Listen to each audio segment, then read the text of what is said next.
Hello, everyone. Welcome back, and we're back. We're back. Mark's Yeah. had his little break in the Philippines. Yeah, I've had Rest, my little journey. Flew up, flew down again, flew up and flew down again. Yeah. loads and loads of rest. Yeah. Oh yeah, great. It was a really, Mm. really restful time. Losing my luggage, missing my flight. But anyway, it was a great trip. It was a great trip. It's good to be back. But it was really That's good to good. go away and see all my friends in the Philippines, including potentially one listener. So if you're listening in the Philippines, hello. It's really good to have you with us. Hi. Go on. What have we got today? Tell us what we've got. Today we are in ordinary time. So we're in that bit of a weird time now between Epiphany and Lent. And because Easter's late, we've got a few weeks of ordinary time. So we are into Luke's Gospel because it's Luke's year, I think, isn't it? We're going to be in Luke's Gospel most of the year. So we have got Luke chapter 6, verses 17 to 26. Fabulous. Shall I read it? You read it. Okay. Here we go. He came down with them and stood on a level place with a great crowd of his disciples and a great multitude of people from all Judea, Jerusalem, and the coast of Tyre and Sidon. They had come to hear him and to be healed of their diseases, and those who were troubled with unclean spirits were cured. And all in the crowd were trying to touch him, for power came out from him and healed all of them. Then he looked up at his disciples and said, "Blessed are you who are poor, for yours is the kingdom of God. Blessed are you who are hungry now, for you will be filled. Blessed are you who are weak now. Blessed are you who weep now, for you will laugh. Blessed are you when people hate you and when they exclude you, revile you, and defame you on account of the Son of Man. Rejoice in that day and leap for joy, for surely your reward is great in heaven, for that is what their ancestors did to the prophets. But woe to you who are rich, for you have received your consolation. Woe to you who are full now, for you will be hungry. Woe to you who are laughing now, for you will mourn and weep. Woe to you when all speak well of you, for that is what their ancestors did to the false prophets." Whoa. Mm. Whoa. Go on then. First thoughts. I don't like it. I don't want Jesus to be saying this kind of thing. Can we please go on something else? This doesn't make me feel very comfortable. We'll just pick a different reading. Just pick a different reading. We'll just pretend this never happened. Okay. Sorted. Yeah, absolutely. Sorted. Yeah. Okay. Great. I guess that reflects my situation as a rich, white, Western man, privileged. Don't like it. As I tell you so often. As you tell me so often. It's your white male privilege. A white male privilege. Yeah. Um, But okay, well, it's called the Sermon on the Plain, contrasting it with the Sermon on the Mount in Matthew, because of course it says that Jesus comes down and is on a level plain. And he doesn't look up at his disciples as he's talking, which is okay. Okay. Is that a thing for the Sermon on the Mountain? Anyway, so yeah, Sermon on the, but yeah, and it's just uncompromising, isn't it? It's uncompromising. It's not spiritualized language, in a little bit like the Beatitudes are in the Sermon on the Mount. Blessed are the poor in spirit. This is blessed are you who are poor, for yours is the kingdom of God. Blessed are you who are hungry. Blessed are you who are crying when you're hated and defiled. So it's just uncompromising language. It's not, and it's almost like there's nothing you can do about it. If you know, it turns everything upside down. It's not the way we think. It's not comfortable. It's hard and uncompromising language is what I actually think about it. I think I probably am rich in the world's terms. I've just come back from a place where, you know, real poverty is in your face. I'm not that. I've seen children who are hungry. And I've seen, you know, So yeah, it's tough stuff, I think is what I'm thinking. I don't quite know why that takes us, but that's my initial reaction. So yeah. So you've had your lot and it's downhill from now on because you've been laughing and there's no more laughing for you in the future. Enough for you. No more. Have you done any reading on it? A little I bit. have. Okay, And you go first then. What have you read? I've just been Googling really. Because I read a few commentaries and they didn't help. Um, so I quite like the idea that it's, better phrase, leveling up. Ooh, ooh, yes, to coin a phrase. Yes. um, and also there was an idea that I read that we're all of them. So there was like a rose with thorns. It's got petals and thorns, but it's all one rose. Okay. If you look at your lives, you've got all of these things, the blessings and the woes, rather than polarizing them of like, are you a person with all blessings or are you a person that's going to come under all woes? It's basically we're a combination of all. And the idea is that, well, almost, I think the idea is that happiness isn't the goal. Okay. Purpose, meaning, all lives are the goal. Whereas Okay. actually all these things work on the theory that being happy is the goal of life. So where are you getting that from the passage then? I was reading. I need to get my Bible and have a look. Hang on.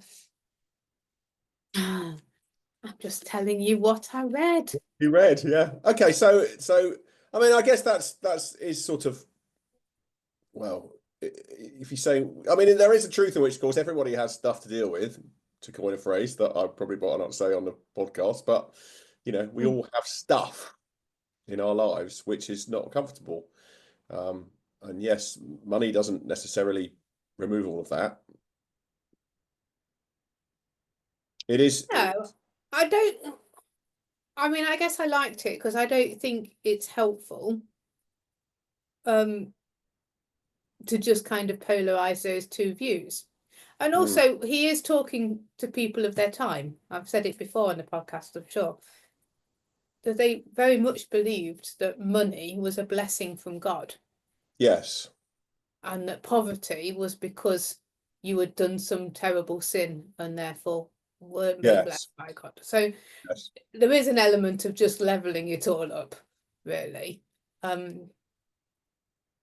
So there's an element there that Jesus isn't trying to load more guilt onto people who are already suffering because of their poverty, but actually to mm, say, God is with you. This is not, we're not going to load more burdens on you, that you're, yeah, I like that idea. That's good. I like that. yeah, and even if you're rich, sometimes you're going to be weeping, and even if you're, there's always going to be times. I mean, I'm guessing poverty and not poverty. Well, no, there'll be times when you're hungry and times you're not.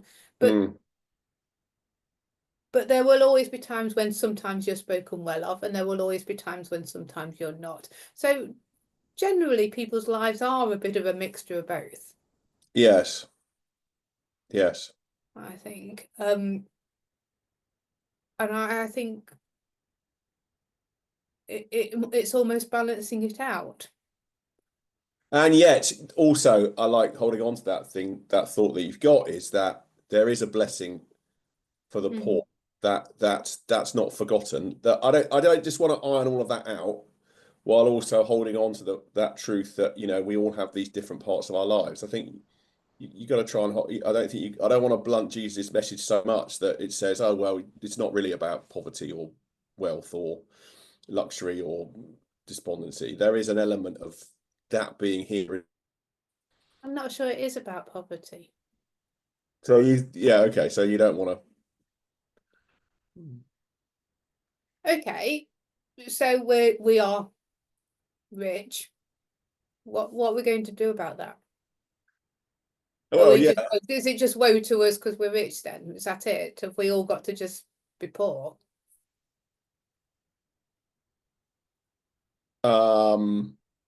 We have a responsibility for what we do with our resources that we've been given, to use them well. It won't Not stop us being rich, though, will it? Not compared to the people you've been dealing with in the last couple of weeks. No, no. Well, I think I don't necessarily have the answer to that question, but I think it's a I question. think that's why I don't really buy that it's completely about poverty because and being poor like that, because there is no answer to it. Well, unless you become like Francis of Assisi and embrace voluntary poverty, which I guess we're not doing, are we? No, and if we read in other parts of the Bible and Jesus' teaching, he doesn't really advocate that at all. They're always Yeah, going to be rich and they're always going to be see, poor. what I read is that it's not about becoming poor or becoming rich in this passage. It's just a statement of what is. So it's a statement of what is. Blessed are you who are poor, for yours is the kingdom of God. But as you've said, that's not the way that it was traditionally seen. So, No, and that there is that sense in which, yeah, that's revolutionary teaching, because so how does that change the way we view the world, the way we see things, the way we act? Yes, the way we steward or use our resources that be given to us. It has to come into all of those things, doesn't it? So I guess, yeah, how for me, just going and seeing other parts of the world and being, but you can never really be, because it's not my life, it's not my world. So it's that sort of tension in those things, which I don't have all the answers to, other than trying to continue to build that relationship with my friends there who are working there and supporting them, which has become obviously really important to me. So not just ignoring it or saying, well, they're poor, it doesn't matter, they don't count. I wasn't saying that. Oh, I know you're not saying that, I'm but just not sure that this. I'm not saying you're saying that. I think that is good work. I'm not sure that that is good work that is being talked about in this passage. Okay. Okay, I think that's not to say that this shouldn't be doing it, and we should all be more conscious of that sort of thing. But I'm not sure that this is what this Okay, so passage is about. come back to your thread then, which you brought in, which is, okay, this is not how they saw. What are the implications then of you saying that's not how people viewed riches and poverty? They thought that poverty was a sign of God's curse and riches were a sign of God's blessing, and Jesus is turning that upside down. So take that forward then, that idea. Where does that take you? Well, I want to build or explore the idea that both these sides were looking that happiness was the end goal, and Jesus was actually saying it's not, it's more than that. Can I find it in there? I'm not sure. But they are really. The first ones were all about well, I suppose the first ones with the blessings kind of show that there's more to life. You might be poor, but money isn't the answer. The kingdom of God. Okay. You Yeah. might be hungry, but you will be satisfied with the kingdom of God. And also the other way round. Might be rich. Yeah, okay. Yeah.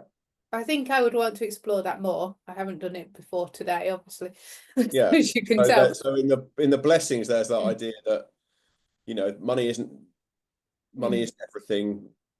It's about meaning and fulfillment, and you can find that. But of course, and then for the woes, it's like, yeah, don't think this is everything. If you just put all your hope and trust in that, it's going to let you down. Yeah, I think they're more warnings than curses. Yeah. Because I think we kind of read them as woe to you, but actually I think it's more of a warning. Hmm. Okay. Yeah. Okay. You It might. still it still challenges how then should we live, doesn't it? It still begs that question. Absolutely. Yeah, and I think the answer is to not put our trust in these things, really. I mean, if we're putting our trust in feeling happy now, or people speaking well of us, then it's not going to end well, is it? No, if that's what you build your life on. Mm. Hmm. Hmm. Okay. And Okay. Jesus, as usual, is using sort of what's the right exaggerated language, which we know he does, doesn't he? Hyperbole. Okay, well, yeah, yeah, hyperbole. Yeah. So do you think that's what's going on here? Sort of really drawing out a exaggerated contrast. Not sure it's hyperbole. I mean, it is a contrast. I mean, I like to think they are more blessings and warnings, rather than curses. Um, it could always be lost in translation a little bit, can't it? Hmm. Hmm. Yeah, I think I'd want to come back to your point that you've made about this is inviting us to see the world in a different way, not simply to see that those who are rich are blessed and those who are poor must be somehow cursed, or not to lay that spiritual overtone on that. Therefore, what does that mean about how we respond to whatever situation we find ourselves in the world? You know, Hmm.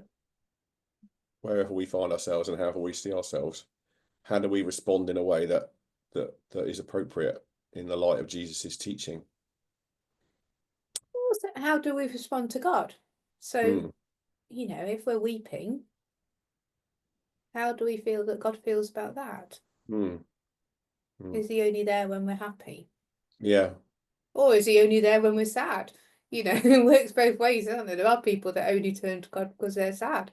So the So, other bit that I read, and I know we need to sort of wind this up, but the other bit that I read is this is a continuation of the stuff in Luke 4, Jesus at the synagogue in Nazareth, that this is still the working out of, mhm. his reinterpretation of Isaiah 61, and that this is All still right. doing that. He's still working. Luke is still working that out here. So Okay. it's probably worth Well, continue to reflect on. we've had all Luke 5 in between. Well, yeah, I know, but it's a little bit like that's the outline. It's a bit like the prologue in John. It's not everything's there that you need to then see as it gets worked out in the story. That's Jesus's launch, and that it's worked out in what goes on afterwards. Okay, The fair work. enough. I think Luke should have So organised it a take bit away better. then, but take away for your sermon on Sunday. Well, that's the thing. It is early, isn't it? I'm not quite sure where we're going with this. Um, there will be something about leveling it out and how do we and acknowledging God's presence no matter how we're feeling in some of those ways, I think, Yeah, um, sure. in the good and the bad. Yeah, and I think for me it will be something around how does if you want to challenge the traditional thinking of riches and poverty, blessing and cursing, which I think is still there actually in some of our thinking. How does this perspective change that? How we should live? But exactly what that's going to look like, yeah. You'll have to come along to St Margaret's on Sunday morning to find out.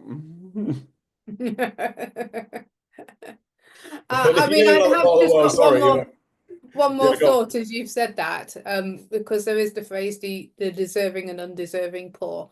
So I might weave that into it. Because you're right, actually, we do have this idea of the deserving and the undeserving. Um, but yeah, other Yeah, than that, I think there's lots of things in our contemporary society in the world, the way the world is going, which this challenges. But yes, you'll have to come on Sunday to find out some more thoughts as they develop. But thank you for listening. That's our time up. We will be back next week. we will indeed. Thank you. Thank you. See you Take care. next week. Bye. See ya.